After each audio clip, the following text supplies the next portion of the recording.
once again, how is everybody this morning? Great, wonderful.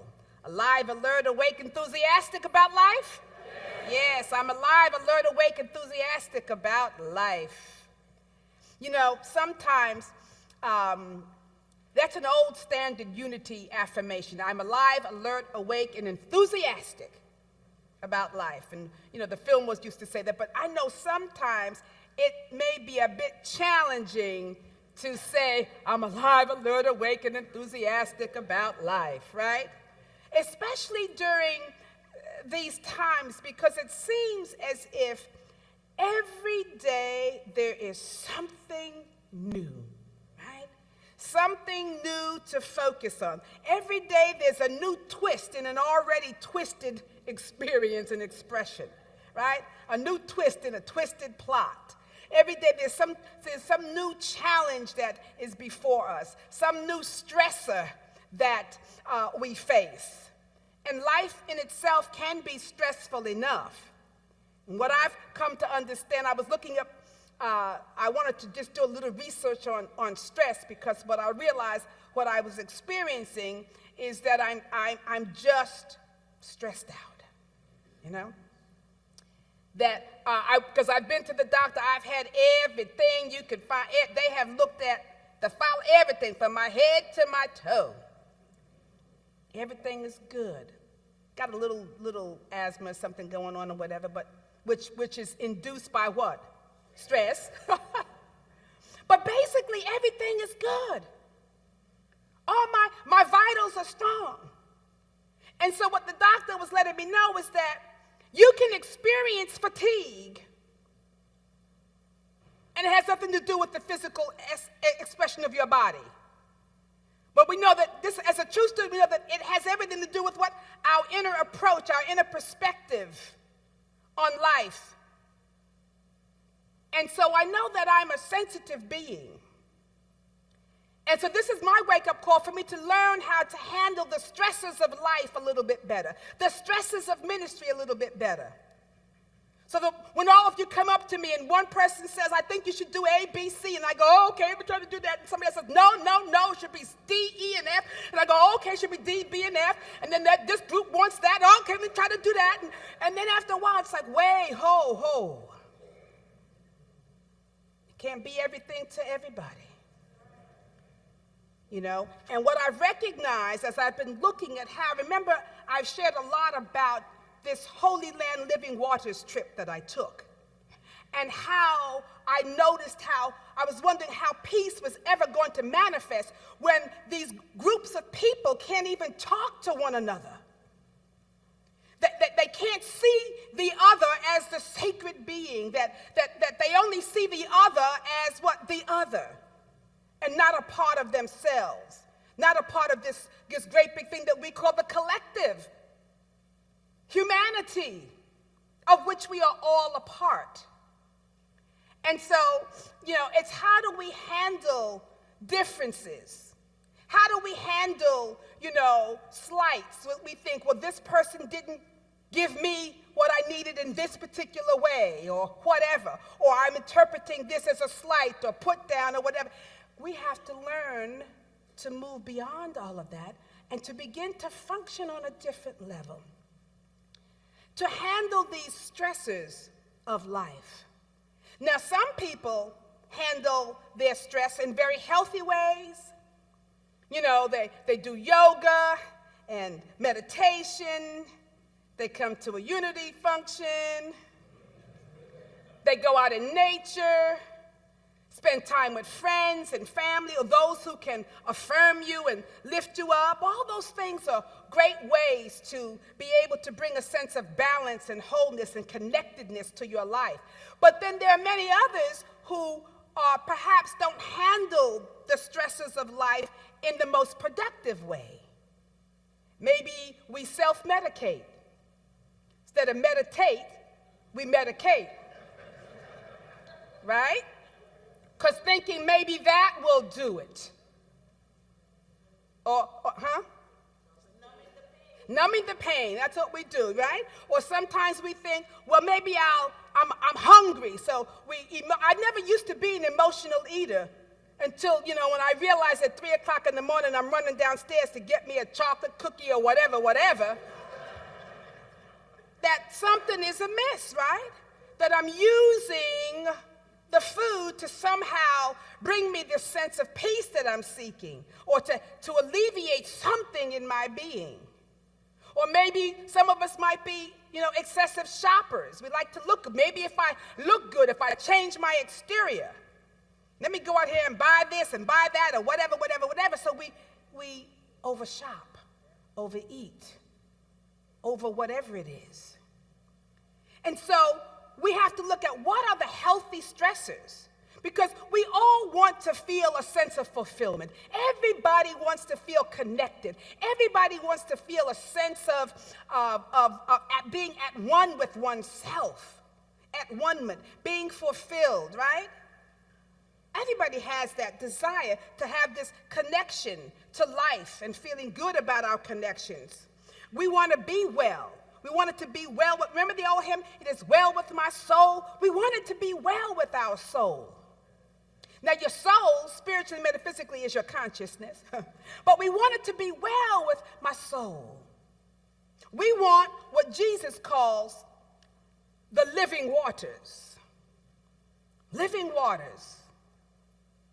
The name of that journey I was on was Holy Land, Living Waters. And so I've been really focusing on what is living water. Water, we know, of course, is one of the primary elements of life, right? It nourishes us, it sustains us, it gives us energy. We cannot live without it. We must have this sacred water. Water is a very powerful element. It is actually, water existed before even heaven and earth. If you go to Genesis, and it talks about before heaven and earth were created, it says that the Spirit of God moved upon the face of the deep. Moved upon and hovered around the waters. And in this hovering of the water, God then began to create heaven and earth. Let there be, and we have the whole big thing, let there be light, let there be firmament, day, night, all the things, sun, stars, moons, everything else comes into being. But it's this deep. The waters, the abyss, that's undefined until God, from the living waters, from the waters, begins to create heaven and earth, high consciousness, manifested world, all of that. So water is essential, and it's powerful for us. And I recognize that for me, that drinking water is very, very important. Now, I used to just drink a lot, and I still do, a lot of tea, a lot of soda, a lot of juices, some kombucha. I was into that for a while. But Spirit said those are substitutes. They are not what the body needs for its sustenance and its energy and its vitality. You need living water, pure water. So I began to start drinking water, and water helps with my blood pressure. I had just the opposite. I happen to have low blood pressure a lot. And in order to combat that, I have to drink more water. Water helps to balance my blood pressure, raises it up. So it's like, I need living waters, not the distraction of tea. I still will drink my tea, but I'm going to drink the pure essence, the pure substance that speaks to life, which is water. So the question I began to ask myself, and I hope you'll ask yourself, is how many ways in your life are you taking in those things that are substitutes? Taking in those things that are not really providing you with the nourishment and the sustenance that your spirit needs, but that you are substituting some other substances. Maybe, but how often do we do that? Or how often are we looking at ways in which we are really grounding ourselves in the elements that are going to provide us with life, greater life, abundant life? Or are we looking for those things that provide us with a temporary stopgap measure? Are we looking for those things that will give us a quick fix, a quick high, a quick boost? Because see, when I'm going down there getting that cookie, that sugar gives me what? A temporary quick high. But in actuality, it is not sustaining my ability to live healthy, but it is distracting me from it. So how often do we do that? How often are we able to know the difference between when we are seeking all these outer things to somehow fulfill something in us that can only be filled by the divine, that can only be filled by the real thing, by the pure essence, by living waters? And Jesus tries to help us understand the distinction between the two when he meets this woman at the well. It's a Samaritan woman. And I'll read, this is from John 4, verses 1 through about 15. And I'm reading from I'll read from the Message. Make sure I have the right one.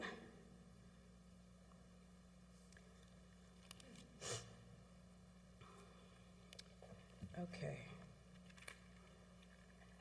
I've been reading it all morning and all yesterday. Now it says here, Jesus realized that the Pharisees were keeping count of the baptisms that he and John performed, although his disciples, not Jesus, did the actual baptizing. Now, baptism has to do with what? Water, that John was doing with water, right? And that these Pharisees were keeping, see, the Pharisees were the legal teachers and priests, and they were always exacting for the law, so they were keeping track, keeping count. Who did the most baptisms? John the Baptist or Jesus' people? Not that it mattered, but the Pharisees, it mattered to them.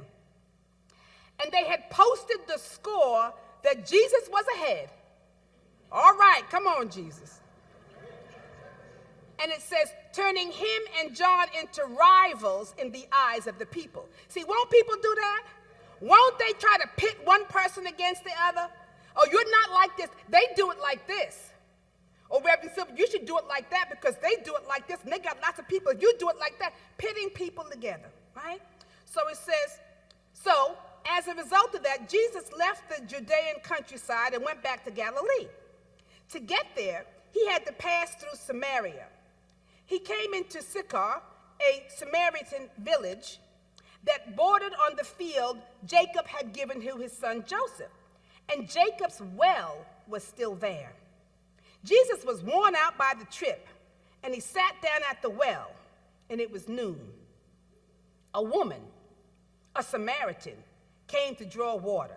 Now, do you have to know that people didn't draw water at noon? They drew water when it was at the cool of day, the first beginning part of the day. So there was something interesting about this woman, that she had come to the well at noontime, right, when nobody else was around. So then Jesus said, would you give me a drink of water? His disciples had gone to the village to buy food for lunch. The Samaritan woman, taken aback, asked, how come you, a Jew, are asking me, a Samaritan woman, for a drink? Jews in those days wouldn't be caught dead talking to Samaritans. Jesus answered, if you knew the generosity of God and who I am, you would be asking me for a drink, and I would give you fresh, living water. The woman said, sir, you don't even have a bucket to draw with, and this well is deep. So how are you going to get this living water? Are you a better man than our ancestor Jacob, who dug this well and drank from it? He and his sons and livestock, and he passed it down to us? Jesus said, everyone who drinks this water will get thirsty again and again. Anyone who drinks the water I give will never thirst, not ever. The water I give will be an artesian spring within, gushing fountains of endless life. The woman said, "Sir, give me this water so I won't ever get thirsty, won't ever have to come back to this well again." He said, "Go, call your husband, and then come back." "I have no husband," she said. "That's nicely put. I have no husband. You've had 5 husbands, and the man you're living..." Jesus was reading her. He said, You've had 5 husbands, and the man you're living with now isn't even your husband." He said, "You spoke the truth there, sure enough." I can imagine Jesus saying, "True that. True that." And so she says, "Oh, so you're a prophet." And then she says, "Okay, well then tell me this. Our ancestors worshiped God at this mountain, but you Jews insist that Jerusalem is the only place for worship, right? Believe me, woman, the time is coming when you Samaritans will worship the Father neither here at this mountain nor there in Jerusalem. You worship guessing in the dark. We Jews worship in the clear light of day. God's way of salvation is made available through the Jews." And what I like about that, what it's saying is the Jews had held the theory of Hear, O Israel, the Lord God is what? One. So he says, we worship with this sense of oneness. You worship in the dark because you got, well, maybe I worship over here, or maybe this is it, maybe that's it, or whatever. He says, no, one. And then he says, but the time is coming. It has, in fact, come, when what you're called will not matter, and where you go to worship will not matter. It is who you are and the way you live that count before God. Your worship must engage your spirit in the pursuit of truth. That's the kind of people the Father is out looking for those who are simply and honestly themselves before him in their worship. God is sheer being itself, spirit. Those who worship him must do it out of their very being, their very spirits, their very true selves in adoration. The old King James Version says, God is spirit, and they that worship him must worship him in what? In spirit and in truth. But he says it this, the Message says it this way. So the woman says, well, I don't know about all that. I do know that the Messiah is coming. When he arrives, we'll get the whole story. He says, I am he. You don't have to wait any longer or look any further. Just then the disciples came back, and they were shocked. They couldn't believe he was talking with that kind of a woman. No one said what they were all thinking, but their faces showed it. The woman took the hint. The woman took the hint and left. Haven't you ever gotten a hint? You got the message, right? It's like, oh, okay. In her confusion, she left her water pot. Back in the village, she told the people, come and see a man who knew all about the things I did, who knows me inside and out. Do you think this could be the Messiah? And they went out to see for themselves. Now, there's a whole lot going on in this story, I think, for us. And it's a very powerful part of the story.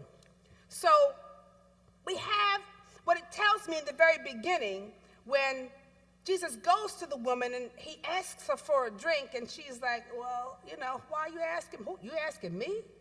And he says, if you knew the generosity of God and you knew who I am, you'd be asking me to give you a drink.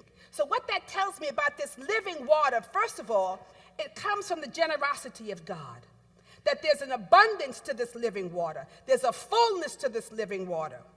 And that, as Jesus said, that if you knew who I was, you would ask me and I would give you fresh living water. Meaning that the moment we ask that indwelling Christ, when we ask Spirit for living waters, when we ask Spirit for the blessings we need, when we ask for the things that we're seeking, that we get it because we ask for it.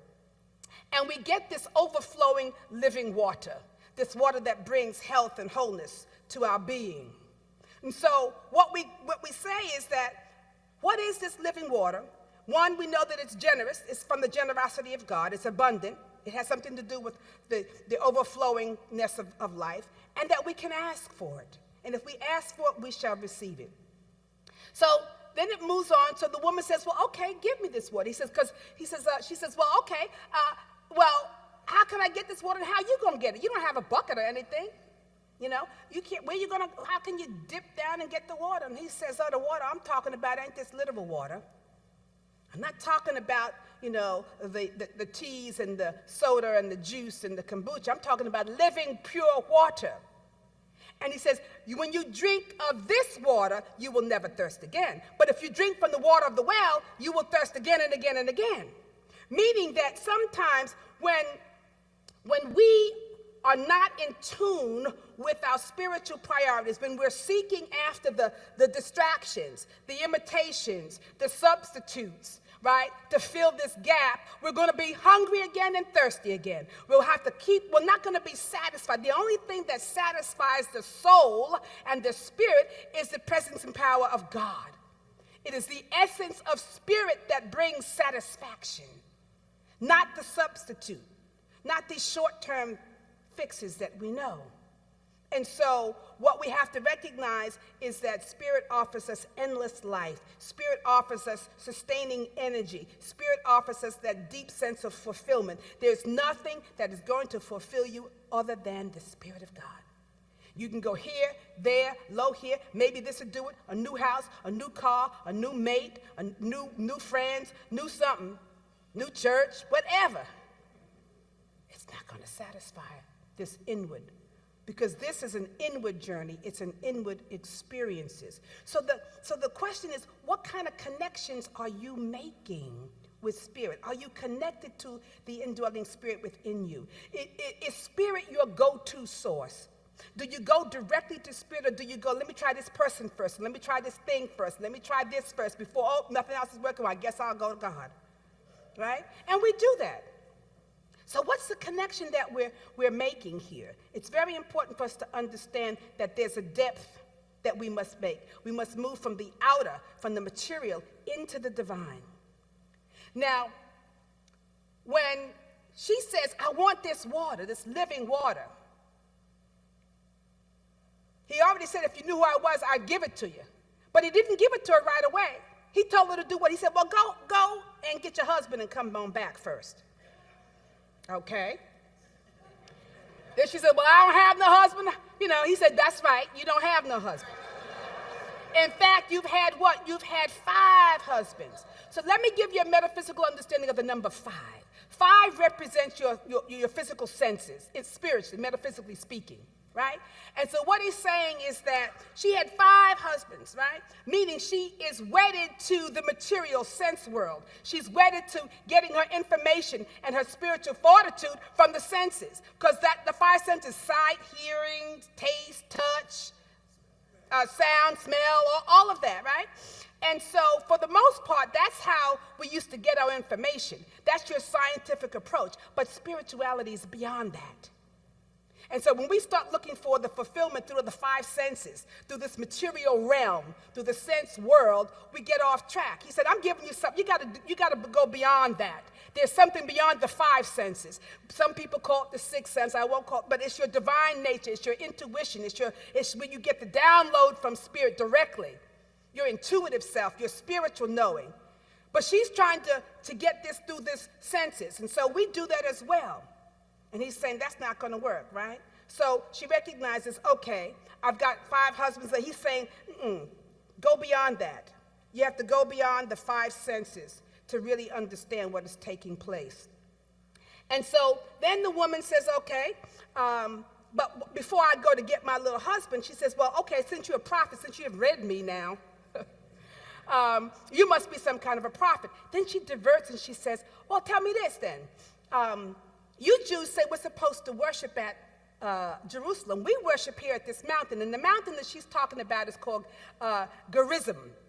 And it was the place where, you know, when the Israelites first came down, Moses came down, they were in there, and he told them, okay, stay here and worship here at this particular mountain and be obedient. So the Samaritans, which I found out are actually Jews as well, but they are Jews who never left sort of in the Old Testament consciousness, where they stay near the mountain. For them, the sacred mountain of Gerizim is where you're supposed to meet. So they follow the rules, they're obedient, and they do that. Whereas the New Testament Jews, they believe that what? You're supposed to go worship in what? Jerusalem.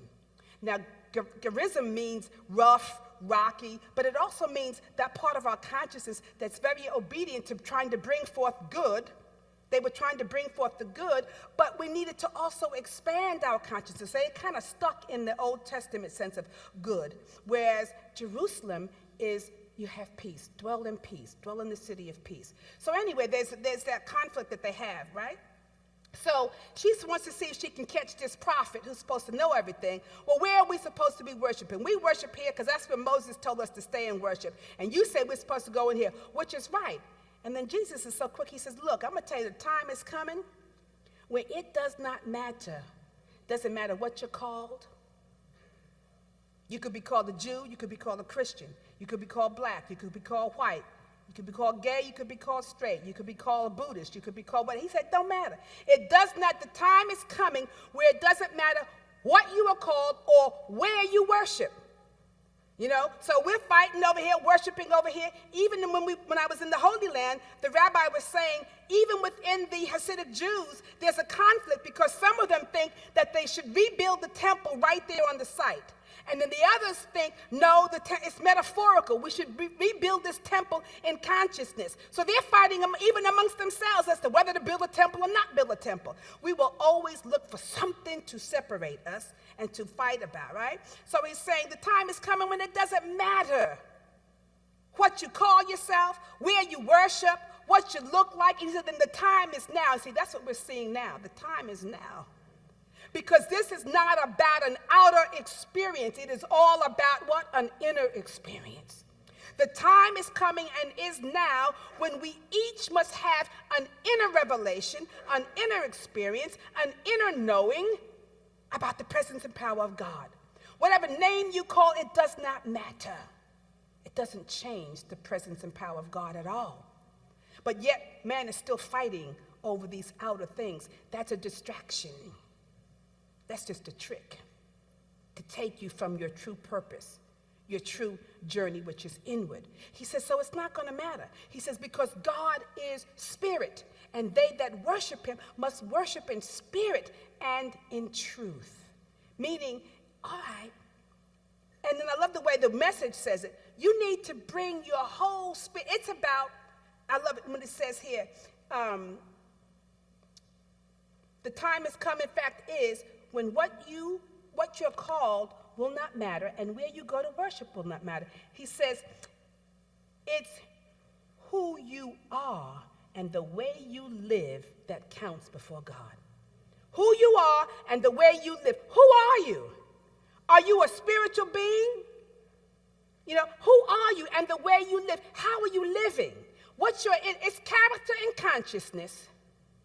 You know, I know people come to church here, they'll come here, and not none of you. But there are people who come, you know, the same people who will come to church and profess and then go out and go to the grocery store and steal something. You know, it's because it's not this outer activity. It's not that you come in here and you bring your Bibles and you sit up here and you greet everybody with namaste, and then you go out and you can't stand your neighbor and you whatever, this, that, and the other. It's not about, it's who you are. And who are you when nobody's looking? Who are you when it's just you and God? Right? And I love the way he says it, and then he also says, that's the kind of people, your worship must engage your spirit in the pursuit of truth. Is your spirit involved? Is this a spiritual journey that you're on? Are you committed to this process of unfolding your life in a spiritual perspective? Are you engaging your whole being, your heart and soul? Or is it something you're coming because, you know, your friends come? That's nice. But this is your walk. This is your journey. And that's the kind of people that God's looking for, the people who are engaging their whole spirit in this. And then he says, that's the kind of people the Father's looking out for. Those who are simply and honestly themselves before him in their worship. Are you yourself before God? Because sometimes, you know, we're hiding out. We hide out from ourselves. We hide out from each other. And it's funny because God knows who we are, everything. And yet we come, perhaps, not understanding, let me bear my whole self. Let me bring, you know what? If I'm feeling insecure, God, help me with this. But if I can't bring my whole and complete self to the Spirit, then how can I ask for healing and blessings when I'm half-stepping even before God? Just bring your whole self. What is standing in the way of you being your authentic self? What's getting in the way of you coming and being open and receptive and humble and yet powerful? What is stopping you? Fears? Insecurities? Whatever. Those things must be worked out. Bring those to Spirit.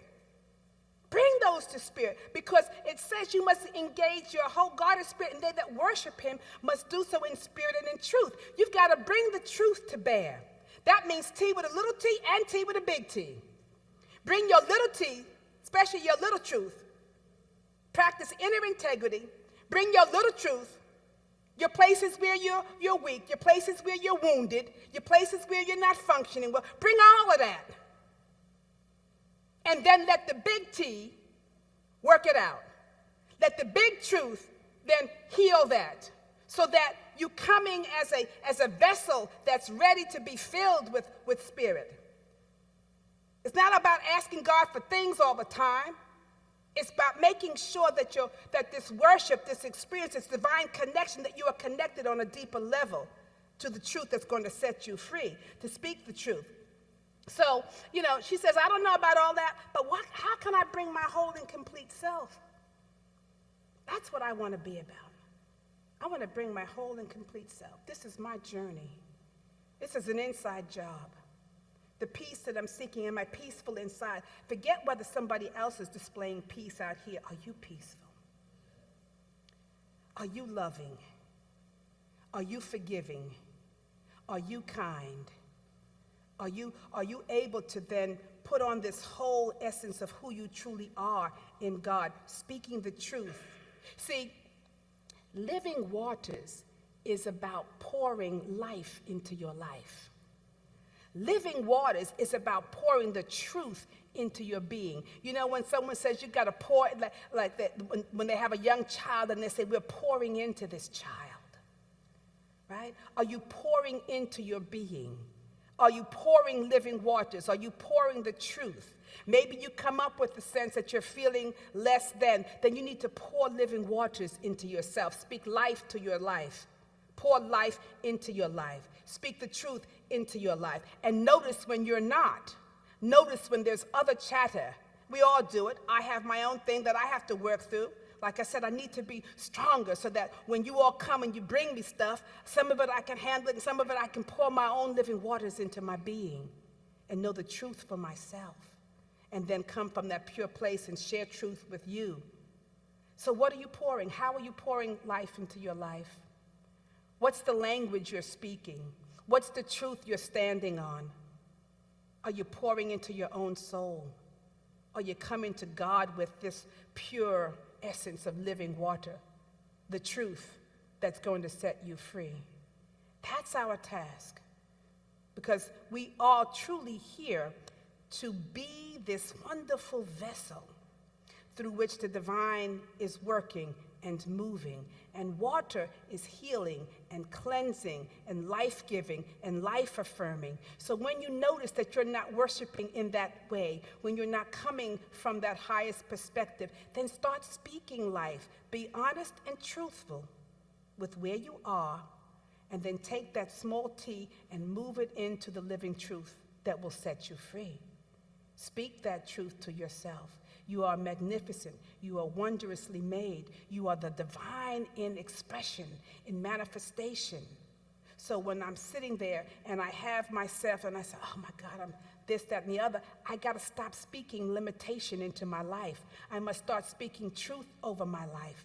Because if I don't speak truth over my life, what else? I need to speak truth over my life. The living water is here within me, and all I have to do is ask. It's generously given. So for each of us, we are grateful and thankful for this opportunity to dig deep, to go deep, go deep. There's a well of truth within us There's a well of living water that resides within us. Go deep and drink from that water. Drink from that truth, and it will set you free. Blessings. Blessings. Blessings. Blessings. Thank you.